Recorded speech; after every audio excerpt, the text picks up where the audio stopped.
যদি মানসিকভাবে ভালো থাকতে চান তাহলে এই 7টি কথা মনে রাখবেন। মানুষের জীবনে সুখ, দুঃখ, আনন্দ, বেদনা সব কিছু মিলেই জীবন।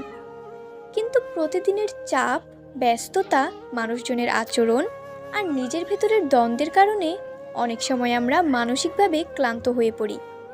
আর এই ক্লান্তি যদি দীর্ঘস্থায়ী হয় তাহলে তা হতাশা, রাগ, উদ্বেগ বা বিষণ্ণতার রূপ নিতে পারে। তবে এই মানসিক চাপ থেকে মুক্ত থাকার জন্য কিছু সহজ, গুরুত্বপূর্ণ নীতি মেনে চলা যায়, যা আমাদের জীবনকে অনেক শান্তিময় ও ভারসাম্যপূর্ণ করে তুলতে পারে।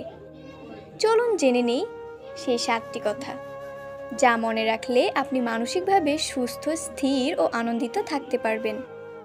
নাম্বার 1, সব কিছু আপনার নিয়ন্ত্রণে না, তাই সব কিছুকে নিয়ন্ত্রণ করতে যাবেন না।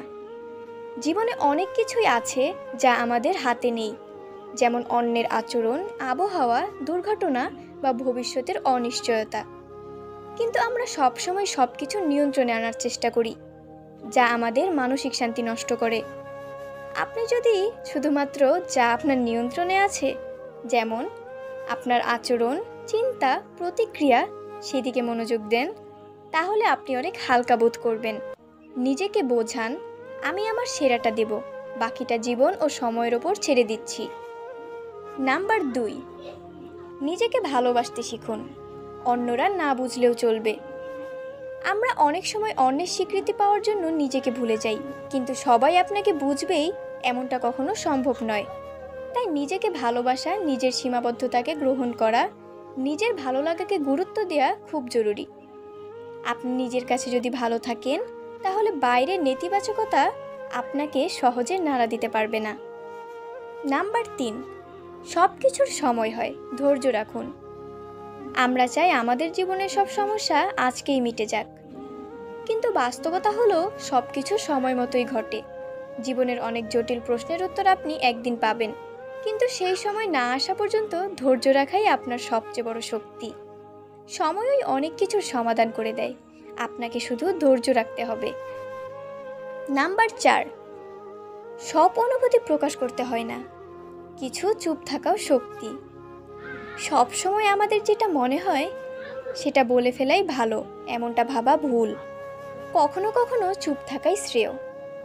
কিছু কথা বলা মানে নিজের মানসিক শান্তি হারানো, বিশেষ করে যদি অন্য পক্ষ শুনতে না চায়, বুঝতে না চায়, তখন নিজের শান্তির জন্য চুপ থাকা দরকার। নাম্বার 5, ক্ষমা করতে শিখুন। না অন্যদের জন্য, নিজের শান্তির জন্য এটা করা উচিত। কাউকে ক্ষমা করা মানেই তার কাজকে সমর্থন করা নয়, বরং এর অর্থ হলো আপনি নিজের মনের ভাব হালকা করছেন। নিজের ভার হালকা করছেন। ক্ষোভ, রাগ বা ঘৃণা মনে ধরে রাখলে আপনি নিজেই ক্ষতিগ্রস্ত হচ্ছেন। তাই ক্ষমা করে দিন, ভুলে যান, এটা আপনাকেই শান্তি দেবে। নাম্বার 6, নিজের লক্ষ্যকে গুরুত্ব দিন। অন্যের কথায় নিজের গতি নষ্ট করবেন না। মানুষ সবসময় কিছু না কিছু বলবেই। আপনি যা করছেন সেটাই কেউ পছন্দ করবে, কেউ আবার বিদ্রূপ করবে। যদি আপনি সবসময় অন্যের কথার উপর নির্ভর করেন তাহলে আপনি নিজের পথ হারিয়ে ফেলবেন। তাই আপনার লক্ষ্য কি, আপনি কি করতে চান তা পরিষ্কার রাখুন এবং ধৈর্য নিয়ে সেদিকে এগিয়ে যান। নাম্বার 7, প্রতিদিন অন্তত কিছু ভালো কিছুর জন্য কৃতজ্ঞ থাকুন। জীবনে অনেক কষ্ট থাকলেও প্রতিদিন ছোট ছোট সুখের মুহূর্তও আসে।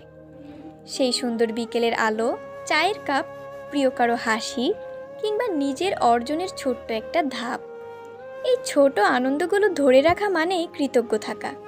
কৃতজ্ঞ মানুষরা বেশি শান্তিতে থাকে, কারণ তারা যা আছে তার মূল্য বোঝে। শেষ কথা, মানসিক শান্তি বাইরের কোনো বস্তু নয়, এটি আপনার নিজের ভেতরের বিষয়। আমরা চাইলে কিছু অভ্যাস ও দৃষ্টিভঙ্গির মাধ্যমে আমাদের জীবনকে অনেক সহজ ও সুন্দর করে তুলতে পারি। এই 7টি কথা শুধু মনে রাখলেই চলবে না, প্রতিদিনের জীবনে প্রয়োগ করতে হবে। একটু ধৈর্য, একটু ভালোবাসা, একটু সচেতনতা, এই 3ই লুকিয়ে আছে মানসিক সুস্থতার চাবিকাঠি। নিজেকে সময় দিন, ভালোবাসুন, কৃতজ্ঞ থাকুন, তাহলেই আপনি হবেন মানসিকভাবে শক্তিশালী একজন মানুষ।